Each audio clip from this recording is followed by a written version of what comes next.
నమస్తే, నేను మీ సతీష్. రఘురామకృష్ణంరాజు తెలుగు రాజకీయాల్లో పెద్దగా పరిచయం అక్కర్లేనటువంటి పేరు. ప్రధానంగా రఘురామకృష్ణంరాజు గారిని తలుచుకుంటే గుర్తొచ్చేటువంటిది జగన్మోహన్ రెడ్డి. ఎందుకంటే గడిచిన 5 ఏళ్లలో ఆయన జగన్మోహన్ రెడ్డి గారి బాధితుడు. ఏ విధంగా బాధితుడు అంటే మొదట్లో బాగానే ఉండేది పార్టీలో. ఆయన వైసీపీ నుంచే గెలిచాడు, వైసీపీ ఎంపీగా ఉన్నాడు. అయినా కూడా జగన్మోహన్ రెడ్డి దృష్టిలో ఈయన ఒక విలన్ అయ్యాడు. జగన్మోహన్ రెడ్డి కచ్చగట్టి ఆయన పైన వ్యవహరించినటువంటి తీరు అందరికీ తెలిసిందే.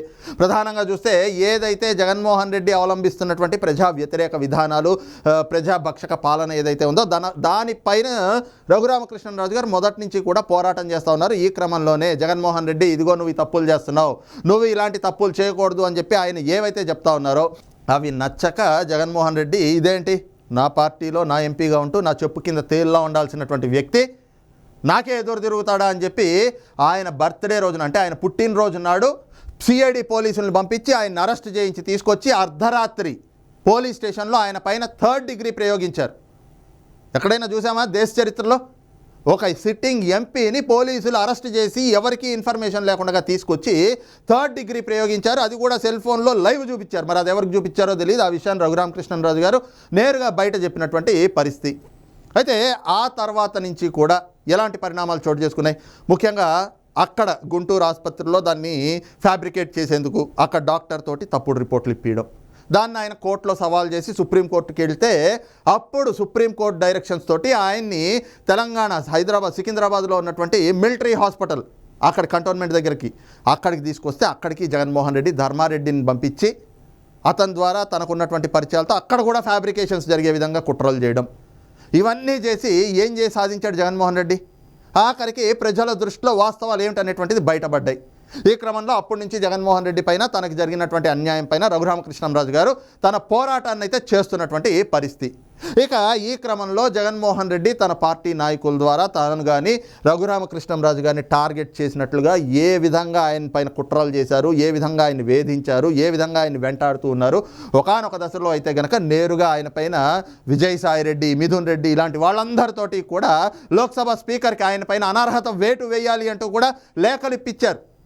అయితే ఇప్పటి వరకు ఏ విధమైనటువంటి చర్యలు లేవు. కానీ అయితే ఇవన్నీ చేస్తూ జగన్మోహన్ రెడ్డి సాధించింది ఏమిటి, చేసినటువంటి కుట్రలతో అంటే రఘురామకృష్ణంరాజు గారిని ఆంధ్రప్రదేశ్లో అడుగు పెట్టనివ్వకూడదు అన్నటువంటి కంకణం కట్టుకుని దాన్ని అయితే సాధించాడు. ఎలాగా?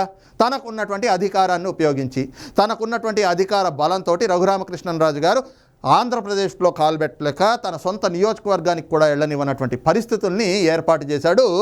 ఈ క్రమంలోనే ప్రధాని నరేంద్ర మోడీ భీమవరంలో ఏదైతే అల్లూరి సీతారామరాజు విగ్రహావిష్కరణకు వస్తే ప్రధాని సభకి ప్రోటోకాల్ ప్రకారంగా అక్కడ ఉండేటువంటి పార్లమెంట్ సభ్యుడు ఆయన్ని కూడా హాజరు కానివ్వకుండా జగన్మోహన్ రెడ్డి అధికార యంత్రాంగాన్ని, పోలీసుల్ని అందరినీ ఉపయోగించి ఆ సభకి కూడా ఆయన్ని రానియకుండా చేశారు.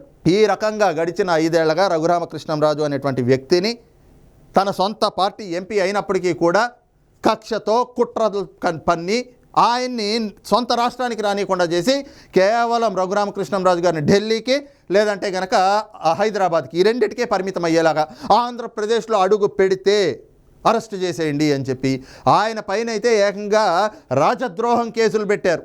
ఇవన్నీ పెట్టి ఆయన ఆంధ్రప్రదేశ్లో అడుగు పెడితే అరెస్ట్ చేయండి అని చెప్పేసి పెద్ద ఎత్తున ఈ అధికార దుర్వినియోగానికి కూడా పాల్పడినటువంటి పరిస్థితి. కట్ చేస్తే ఇప్పుడు ఇంకొక అంశం జగన్మోహన్ రెడ్డి ఆలోచించింది ఏమిటి అంటే ఆయన్ని రాజకీయంగా కూడా అణిచివేయాలి. కారణం ఏమిటి అంటే ఆయన రాజకీయాల్లో ఉంటే జగన్మోహన్ రెడ్డి మీద ప్రెస్ మీట్లు పెడతాడు, తిడతాడు. ఇదేమిటి నాకు ఈ తలనొప్పి? అసలు రఘురామకృష్ణంరాజు అనేటువంటి వ్యక్తిని రాజకీయాల్లోనే లేకుండా చేస్తే మన ఆటలు సాగుతాయి, మనం ఏం కావాలంటే అది చేసుకోవచ్చు, ఆయనకు వచ్చేటువంటి అవకాశాలన్నీ కూడా కాలదన్నాలి అనేటువంటి కుట్రలు పన్నాడు. అందులో భాగంగా ఆయనకి ఏదైతే భారతీయ జనతా పార్టీలో మంచి సత్సంబంధాలు ఉన్నాయి, మోడీ గారితో, అమిత్ షా గారితో, రాజ్నాథ్ సింగ్ గారితో, జేపీ నడ్డా గారితో, ఇలాగ అనేక మంది నాయకులతో. వాస్తవానికి రఘురామకృష్ణంరాజు గారు అంటే అజాత శత్రువుగా పిలువబడతారు.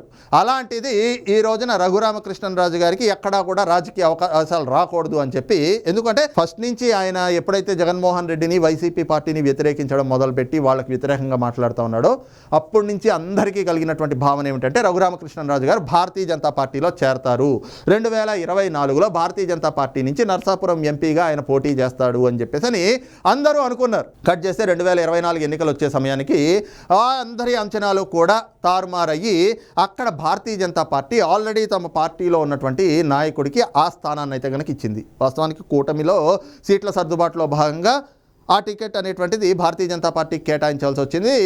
భారతీయ జనతా పార్టీకి ఇస్తే మరి రఘురామకృష్ణరాజుకి ఇస్తారు అని చెప్పి అందరూ భావించారు. కానీ ఇది లేకుండా పోయి అక్కడ వేరే వాళ్ళని నిలబెట్టినటువంటి పరిస్థితి.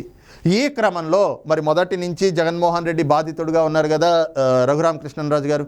మరి ఏదో ఒక విధంగా ఆయనకు అన్యాయం జరగకూడదు, ఆయనకి న్యాయం జరగాలి అంటే ఆయన ఎక్కడో దగ్గర అకామిడేట్ చేయాలి. ఈ క్రమంలో ఆయన ఫస్ట్ విజయనగరం ఎంపీగా అనుకున్నారు, కానీ మరి ఏం కారణాల చేతో అక్కడికి పంపలేదు.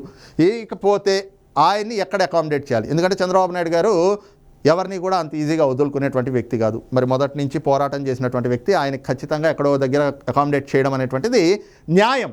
కాబట్టి ఏదైతే ఈ క్రమంలో ఉండి నియోజకవర్గం అయితే గనక అక్కడ రఘురామకృష్ణరాజు గారికి చాలా బాగుంటుంది, ఆయనకి దగ్గరగానే ఉంటుంది కాబట్టి, ఆయన సొంత జిల్లాకి అటు దగ్గరగానే ఉంటుంది కాబట్టి ఉండి నియోజకవర్గంలో ఆయన అకామిడేట్ చేయాలి అనేటువంటి నిర్ణయానికి వచ్చి అక్కడ కూడా అసమ్మతులు అసంతృప్తులు ఏమీ చెలరేగకుండా ముందుగానే అక్కడ సిట్టింగ్ ఎమ్మెల్యే వాస్తవానికి రామరాజు గారు, ఆయనకి మంచి పేరుంది, ఆయన మళ్ళీ ఖచ్చితంగా గెలిచే క్యాండిడేటే.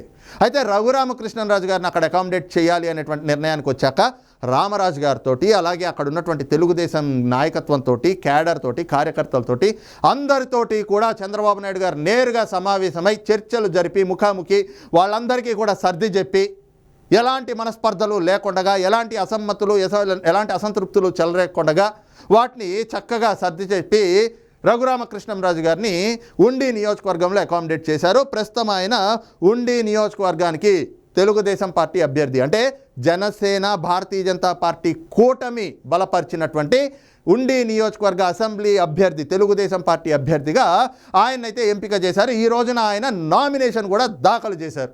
ఆ నామినేషన్కి సంబంధించినటువంటి ఫోటోలు కూడా చూద్దాం. ఇదే చూస్తున్నాం కదా, రామరాజు రఘురామకృష్ణరాజు గారు, వీళ్ళిద్దరూ కూడా ఎలా ఉంది చూడండి, ఎంత చక్కగా ఎంత హుందాగా ఉంది.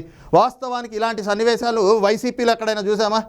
వైసీపీలో మొత్తం అంతా కూడా అదేమిటో ఇక్కడ చెల్లని రూపాయి అక్కడ చెల్లుతుందని, అక్కడ చెల్లని రూపాయి ఇక్కడ చెల్లుతుందని, ఇక్కడ ఎమ్మెల్యేని తీసుకెళ్ళి ఇంకో నియోజకవర్గంలో, ఇంకో నియోజకవర్గ ఎమ్మెల్యేని తీసుకెళ్ళి ఇంకో జిల్లాలో ఎక్కడో వేయటం, మంత్రుల్ని కూడా సిట్టింగ్ మంత్రుల్ని నువ్వు మంత్రిగా ఉన్నా కూడా నువ్వు ఇక్కడ పనికిరావని చెప్పి ఎక్కడికో తీసుకెళ్ళి వేయటం.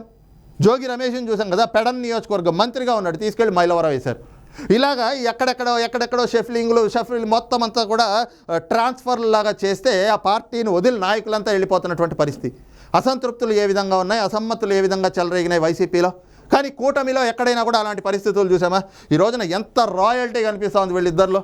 అక్కడ ఉన్నటువంటి తెలుగుదేశం నాయకులు, అభిమానులు, కార్యకర్తలు కూడా వాళ్ళిద్దరూ కలిసి ఎన్నికల ప్రచారానికి వస్తూ ఉంటే చూడండి, అసలు స్నేహితుల్లాగా ఒకళ్ళ భుజం మీద ఒకళ్ళు చేతులు వేసుకుని, వాస్తవానికి ఒకళ్ళ ఎమ్మెల్యే టికెట్, నాకు రావాల్సిన ఎమ్మెల్యే టికెట్ నాకు ఆపేసి వేరే వాళ్ళకి ఇచ్చారు అంటే ఎక్కడైనా కూడా అసంతృప్తులు ఉంటాయి. కానీ రామరాజు గారు తెలుగుదేశం పార్టీ అంటే తెలుసు ఆయనకి, చంద్రబాబు నాయుడు గారు అంటే తెలుసు. ఖచ్చితంగా ఆయన ఏదైతే తన టికెట్ని త్యాగం చేశాడో దానికి తగ్గ గౌరవాన్ని, సముచిత స్థానాన్ని చంద్రబాబు నాయుడు గారు కల్పిస్తారు. ఆ నమ్మకం ఉంది కాబట్టే అక్కడ రఘురామకృష్ణరాజు గారు నిలబడ్డం న్యాయం అని ఆయన భావించాడు. కాబట్టే ఎస్, చంద్రబాబు నాయుడు గారు నా అధినేత నాకు ఏం చెప్తే నేను అది వింటాను అనే కోణంలో ఆయన కూడా రఘురామకృష్ణరాజు గారికి అక్కడ టికెట్ ఇస్తే నేను దగ్గరుండి గెలిపించుకుంటాను, ఇది నా బాధ్యత అని చెప్పి రామరాజు గారు కూడా అక్కడ ఆయనతో పాటు ప్రచారంలో తిరగటం, ఆయనతో పాటు నామినేషన్ దాఖలు చేయడానికి వెళ్ళడం. ఇక నామినేషన్ దాఖలు చేయడానికి వెళ్తున్నటువంటి క్రమంలో అక్కడ ఆ ర్యాలీ కూడా చూస్తే పెద్ద సందడి వాతావరణం, కోలాహలం, ఒక పండగ, ఒక జాతర జరిగితే ఎలా ఉంటుంది? ఇసకేస్తే రాలని జనం అంటారు కదా, అలాగ ఉండి నియోజకవర్గంలో ఈ రోజున ఆయన పెద్ద ఎత్తున తెలుగుదేశం పార్టీ కార్యకర్తలు, అభిమానులు, నాయకుల నడుమ రామరాజు గారు, రఘురామకృష్ణరాజు గారి ఎమ్మెల్యే అభ్యర్థిగా ఆయన నామినేషన్ దాఖలు చేయడానికి వెళ్తూ ఉంటే అంత పెద్ద సందడి వాతావరణంలో ఈ రోజున ఆ నామినేషన్ దాఖలు చేసినటువంటి పరిస్థితి. ఈ క్రమంలోనే ఇలా గజమాలలు వేసి అభిమానులు కూడా తమ అభిమానాన్ని చాటుకున్నారు. మళ్ళీ గజమాలంటే మీరు ఎవరు కూడా సింగనగర్లో, విజయవాడలో ఆ మేమంతా సిద్ధం సభలో వచ్చిన గజమాలు ఉందే, అదే ఇక్కడ గీసుకుపోయింది జగన్మోహన్ రెడ్డికి అంటా ఉన్నారు. అంటే గీసుకుపోయిందని కొంతమంది అంటున్నారు, కొంతమంది ఏమో పోలీసులు వాళ్ళు, వైసీపీ వాళ్ళు అది గులకరాయి అంటున్నారు. ఆ గులకరాయి కూడా ఎట్టొచ్చిందంట, అక్కడి నుంచి తిరుక్కుంటూ వచ్చి ఇక్కడ తగిలిందంట. ఇక్కడ తగిలి పక్కనే ఉన్నటువంటి వెల్లంపల్లి శ్రీనివాసు ఆయనకి ఇక్కడ తగిలిందంట. ఇక్కడ తగిలి మళ్ళీ ఇటు నుంచి అటు పోయింది, అటు నుంచి మళ్ళీ వచ్చి జగన్మోహన్ రెడ్డి మోకాలికి, అంటే ఆయన మెదడు అక్కడ ఉంటుంది కదా, మరి అక్కడే ఉందా అరికాల్లో ఉందా అది కూడా నేనేం మాట్లాడడానికి కాదు, కానీ ఇక్కడ తగిలింది అవతల వ్యక్తికి తగిలి మళ్ళీ వచ్చి జగన్మోహన్ రెడ్డి మోకాలికి తగిలి ఆ రాయి మాయమైపోయింది. మరి ఆ సమయంలో గజమాల్లో ఉండేటువంటి ఇనప తీగ గీసుకుంది అని కూడా కొంతమంది అంటూ ఉన్నారు. మరి అలాంటి గజమాలు అయితే ఇది కాదు, నేను ఖచ్చితంగా చెప్పగలను. ఎందుకంటే అభిమానులు కార్యకర్తలు ఎంతో అభిమానంతో తెచ్చినటువంటి గజమాల, అందుకే వాళ్ళు కూడా ఎంతో రాయల్గా ఎంతో రిచ్గా అలాగా మంచి ఇదిలో, ఎందుకంటే ఆల్రెడీ ఉండి నియోజకవర్గం అంటేనే తెలుగుదేశం కంచుకోట, అక్కడ తెలుగుదేశం పార్టీ ఖచ్చితంగా గెలుస్తుంది. జగన్మోహన్ రెడ్డి నేరుగా వచ్చి నిలబడ్డా కూడా అక్కడ తెలుగుదేశం అభ్యర్థే విజయం సాధిస్తాడు. జగన్మోహన్ రెడ్డి వచ్చి నిలబడ్డా కూడా అంటే జగన్మోహన్ రెడ్డి రాడు, ఆయన కడప జిల్లాలో ఆ పులివెందుల దాటితే పక్కనున్నటువంటి జమ్మలమడుగుకి వెళ్ళినా కూడా ఆయనకి డిపాజిట్లు కూడా రావు. ఈసారి అయితే పులివెందుల్లో ఆయనకి కేవలం డిపాజిట్లు వస్తే గొప్ప అన్న చర్చలు కూడా జరుగుతున్నాయి. కానీ ఉండి నియోజకవర్గం అట్లా కాదు, అక్కడ జగన్మోహన్ రెడ్డి వచ్చి నిలబడ్డా అక్కడ తెలుగుదేశం అభ్యర్థే గెలుస్తాడు.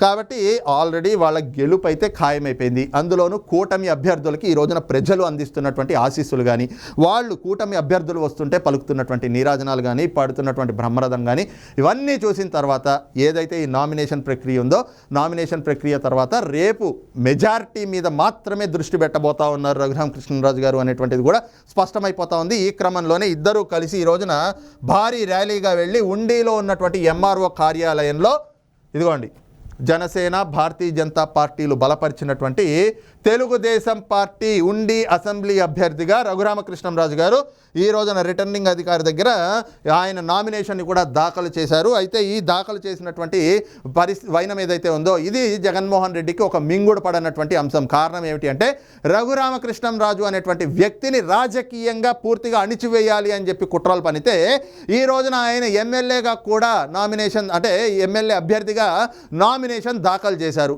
మరి ఈ క్రమంలో ఆయన గెలుపు మాత్రం ఖాయంగా కనిపిస్తూ ఉంది. మరి రేపు గెలిచాక అసెంబ్లీలో జగన్మోహన్ రెడ్డి రఘురామకృష్ణరాజుకి ఏదో సందర్భంలో ఎదురుపడాలి కదా, ఎదురుపడినప్పుడు ఎలా ఉంటుంది సన్నివేశం, అది మీ ఊహకే వదిలేస్తున్నా, మీరే ఆలోచించుకోండి. ఆ సన్నివేశం మాత్రం ఎలా ఉంటుంది అనేటువంటిది కూడా దానిపైన ఈ రోజున సోషల్ మీడియాలో కూడా ఎంతో ఆసక్తికరమైనటువంటి చర్చలు కూడా కొనసాగుతూ ఉన్నాయి. అయితే ఆ సన్నివేశం మాత్రం కన్నుల పండుగగా ఉండబోతా ఉంది. జగన్మోహన్ రెడ్డికి మాత్రం మింగుడు పడని అంశంగా గొంతులో వెలక్కాయలాగా కూడా పరిణమించబోతా ఉంది అన్నటువంటి అభిప్రాయాలు కూడా రాజకీయ విశ్లేషకుల నుంచి వ్యక్తమవుతూ ఉన్నాయి. మరి ఈ అంశంపైన మీ అభిప్రాయం ఏమిటనేటువంటిది కూడా కింద కామెంట్ సెక్షన్లో మెన్షన్ చేయండి. Thank you.